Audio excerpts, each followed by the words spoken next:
kita naman siguro malipayong din siya, no? Ang nakakilala sa iya, hindi lang malipayong din man siya. So, amugit kita sila na wala kita kahibano nga kung saan o hindi kita kuhaon ni Lord. So, encourage ka rin sa inyo sa tulang na gabi. May encourage na din ako sa inyo. Kaya balaan natin.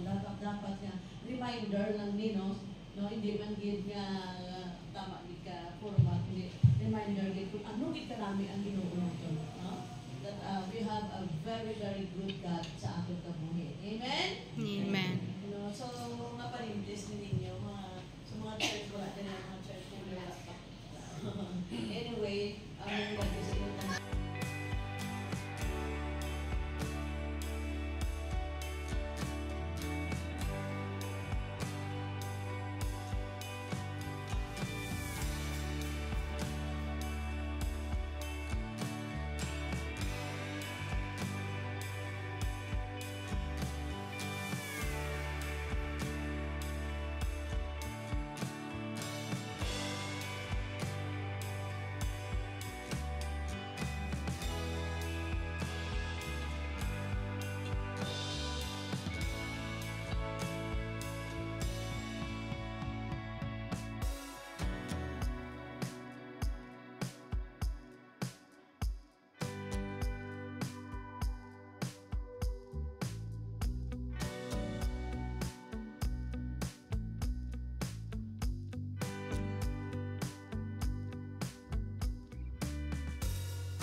sino natuo sila ng tanan-tanan na mapatayin. Kita as affected to die ka rin sa aton. Ang question nila, no, kung ako yan natuo, hindi ang higa kung hindi yan, hindi sila ngayon.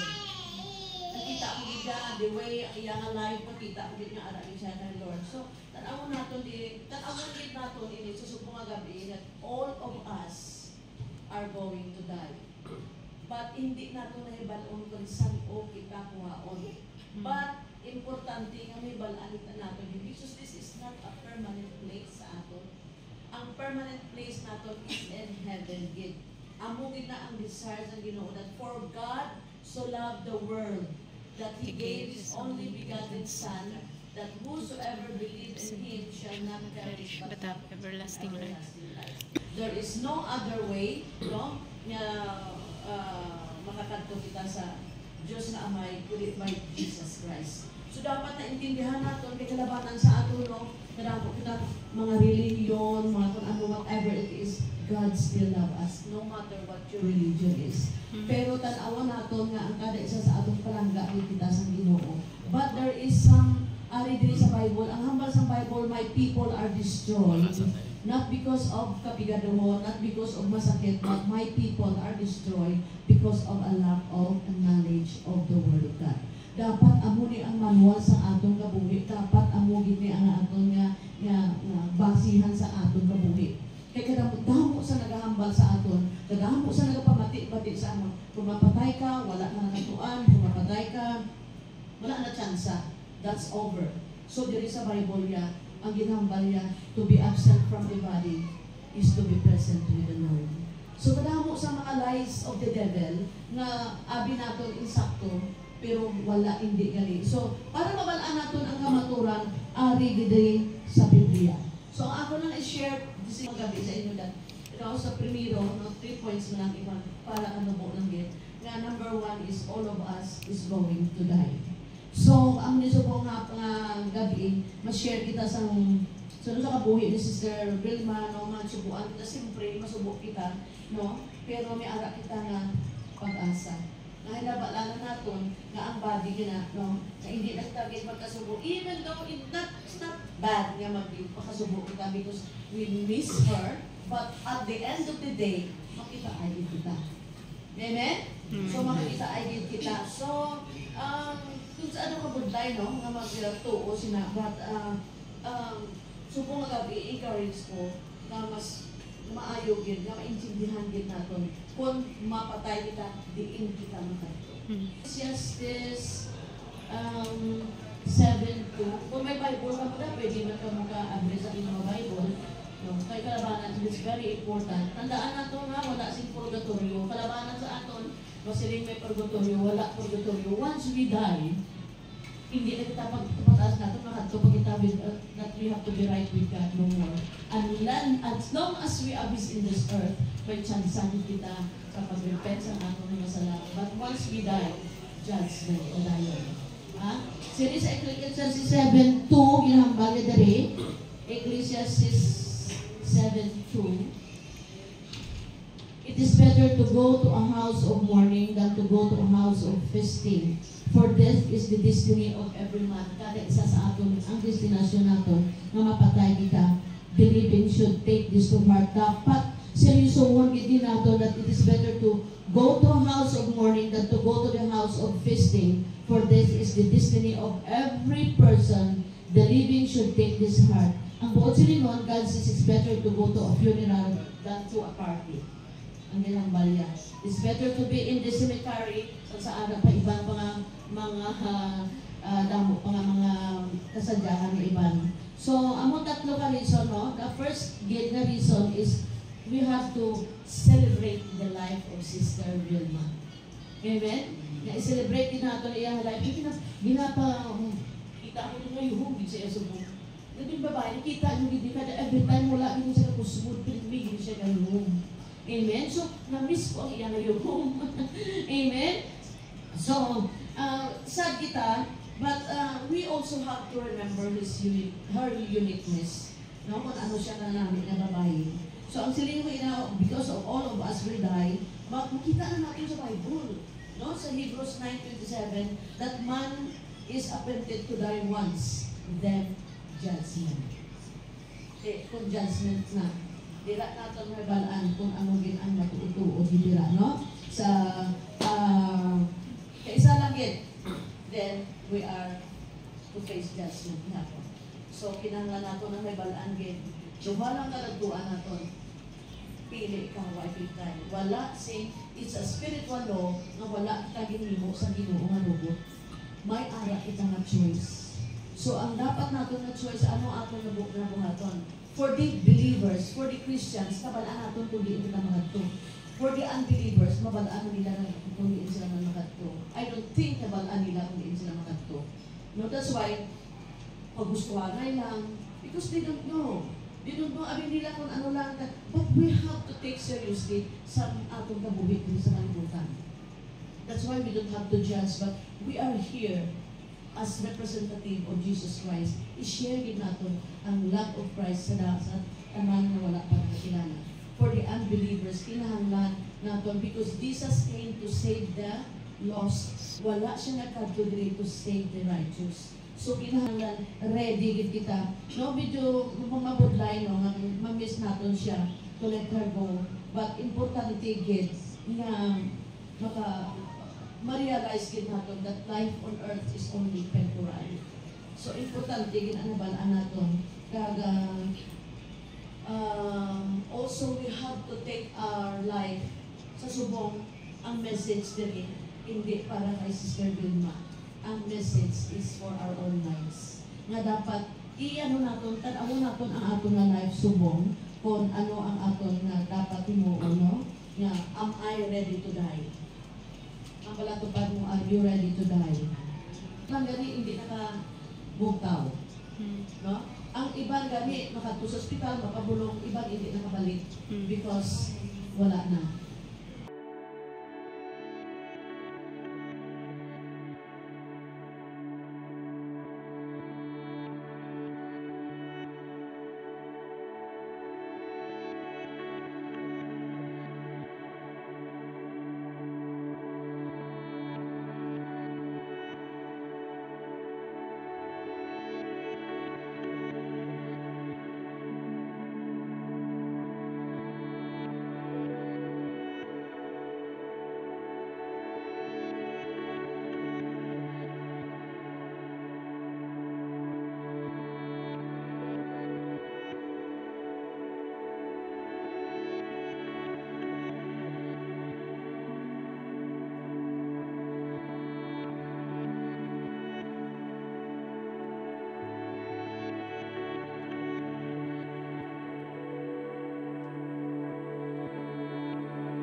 Actually, kung paano namin diyan na hindi ko kami kaisakto, mamahipid. As kakadyan sa nagsunhanay kami ng pamilya, ako na ako pinitupi ko, kasapit ka istrikta ka ay nabugto.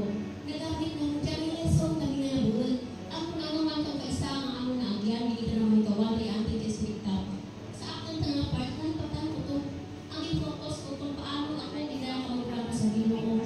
Kung paano ko nabuhol ang mga lessons na sila dito doon ako nagurang. Hasta na nabuya si Manang. Diyan ko naman matyagan kung paano naman ako din palangga at tao. Pang nagabaligya pa si Manang, may pamilya na ako din sa pabigaduhon, diyan ang nagabugil, ang ano na frozen, naging baligya. Wala pa ako kalian na tawaran din si Manang. Di mo may ano ikaw dyan, Mak, anong pagkain mo? Ay, preparahan ka na ikaw dyan. Ikaw naman, ako na naisip ka pang ihaw sa nabuong pagkain gusto na. Wala ko ka ng frozen, hindi bakal ka na hindi ako man. Pag-abot ko, habang nakaprepare na yung mga gusto mo madapti. May kahigong baboy, may atay ng baboy. Pinakumpleto na for 1 month halos naman na makaon sa panimalay. As tawag doon, pinako ka lang yung baligya. Mura nga, ko, pag masakit na, padura man alam ko. Kahit pagkakulang mo balakay, sa sunod ka pinakatuig, halos na ang ginahambal, anak ka, yung kawag, malagay na, ispon, pagkat ano wala, na may ginabatyag ka na, may ginabatyag sa manong, mga problema na dugo, siguro, ano nang sabi ko, ang pinakatuig kay manong na nagtawag for last 2 years, I think, no, over 2 years na nag-COVID si manong, grabe, ano na yan na, pero nakasurvive tayo. Kami ng pamilya, kami maglaro na, ang mga nakakakay na tao, nakasurvive balik ako kung sobra-sobra. Pero kinabawin ka mo, siguro tayo naman. Siguro, gusto ng Kaginoo, kapuhanin si Nana. Nakakali si St. James, kaya tanong-tanong. Pero kami daan ng pamilya, isa na mo lang ito. Kaya magpulang kamadaan doon matawag kung bagang, anak, isa ka magpulang sa kanang mo. Saan ang magpulang ka lang? Diyan, hindi ka makaka. Kasi kanino, kanilala ko dito mo. Nasa nabubo ko lagi ko sa nabubi. Ay, nakakita ko. Kapag tumalan niya, tumalan. Kapag kumalapon, atin yung kami sa nabubi. Pero ako di, lain ko tulad. Ano, kita mo kakalitin atin. Nabilin mo pa namin, nabilin mo paano nga. Sabi sa panimay na ang puro. Salamat. Sa talang-talang.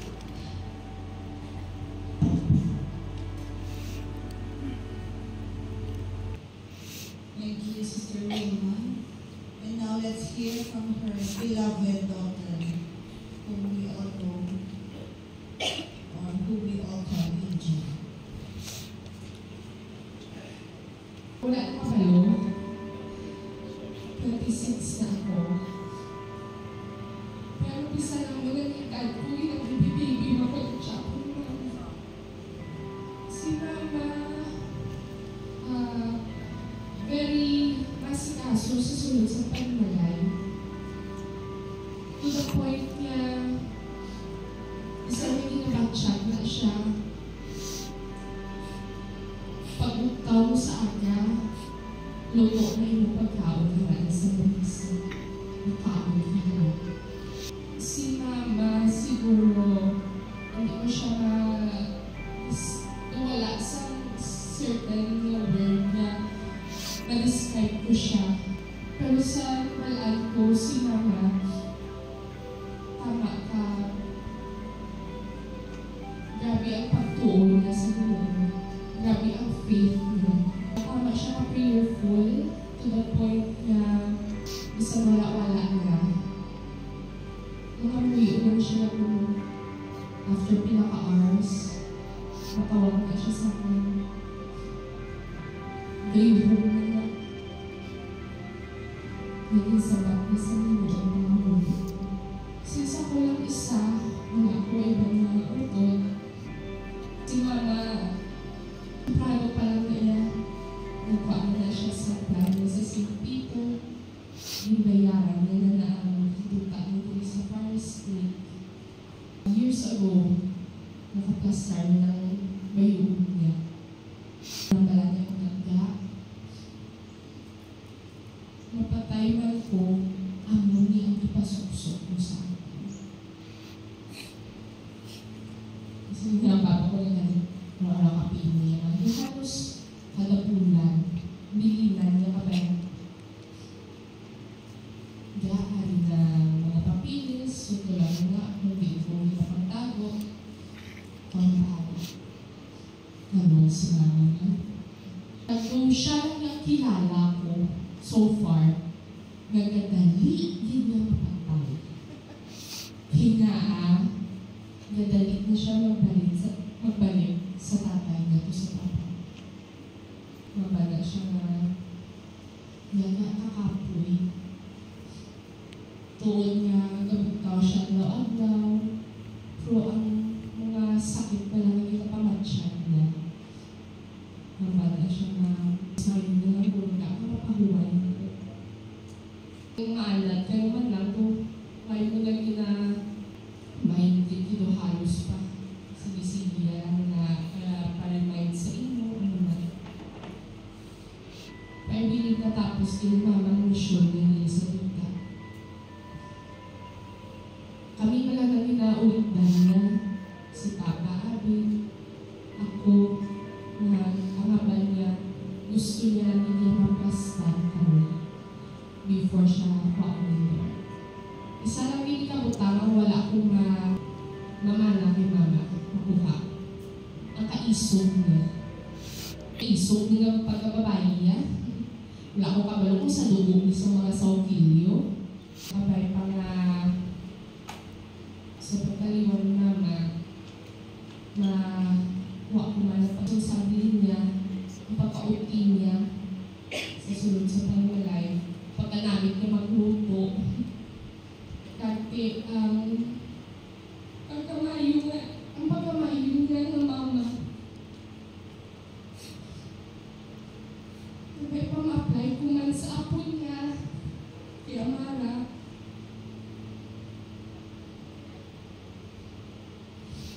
despite niya, madalas mama, sakit ako tuhod, sakit ako pitin, sakit ako una. Ang gabi naluktok na siya sa kwarto. Nagka po na kamo.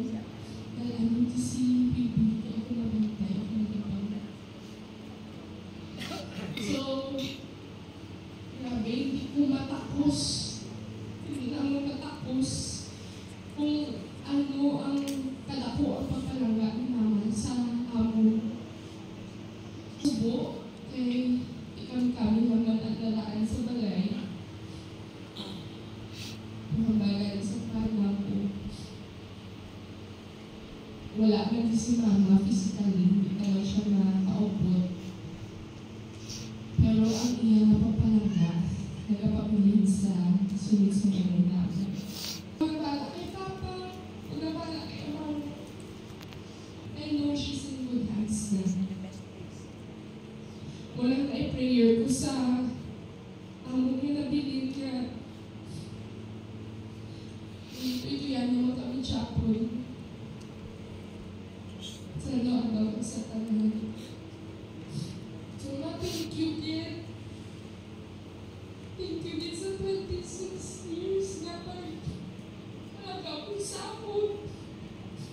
Despite sa muna na tumulman ko. Kaya to na kami kaya iwin tapos ito si mama. Siya naman na nagagalit maguluto na na isa lang yung kabigo ko tayo. Pero masalamat, Kid. Thank you din sa tanan ka. Hindi ka na mag-ulpit pa din sa amon kayo. Kaya na natin namin. Hindi mo ang mga tanan na kaya mo sobra pa namin. So, Mama's life was very remarkable. Dahil sa ubin pa siya, hasta sa kapatay siya. Grabe ang kapisan, grabe ang kapako, grabe ang pagservisyo sa Ginoo, pagservisyo sa pamilya.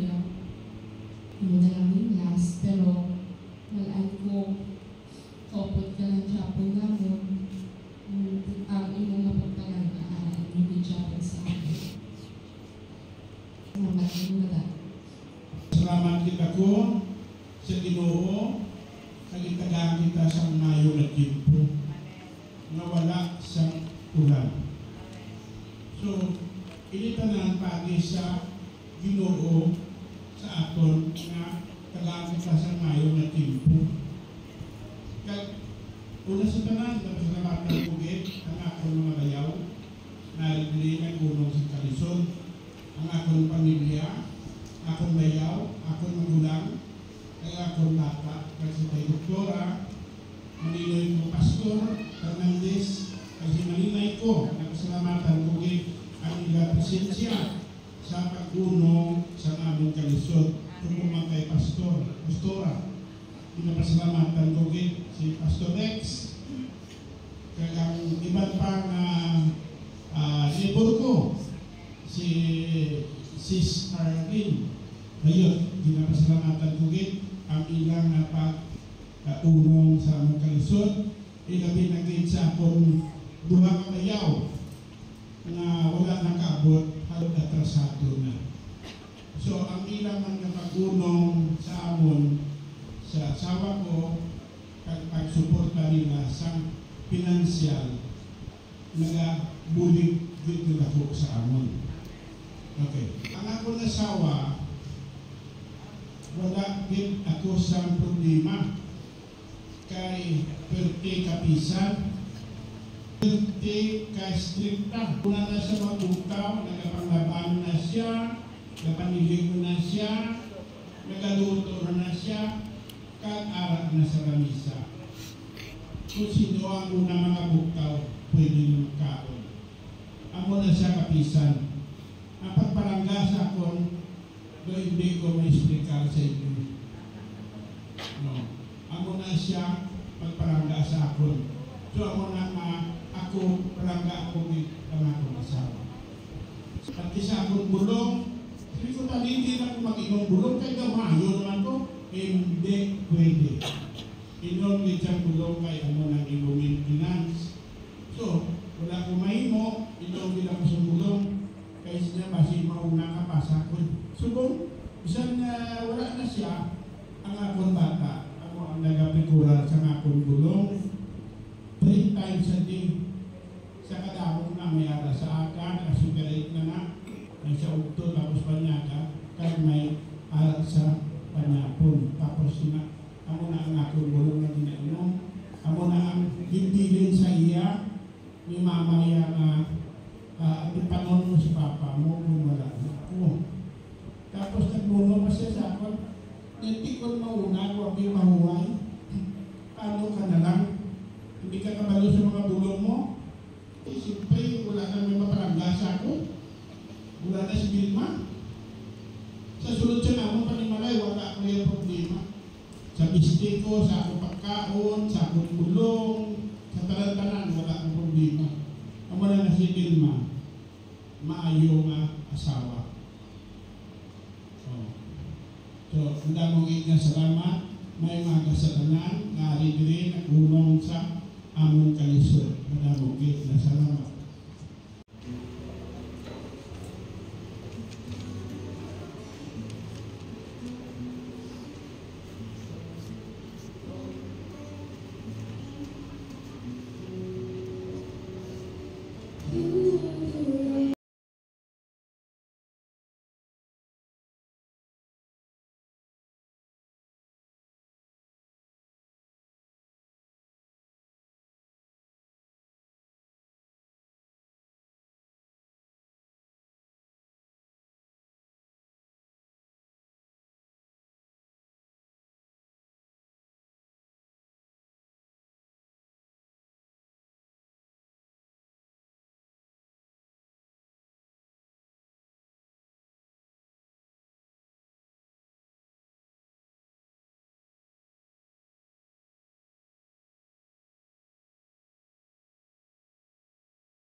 You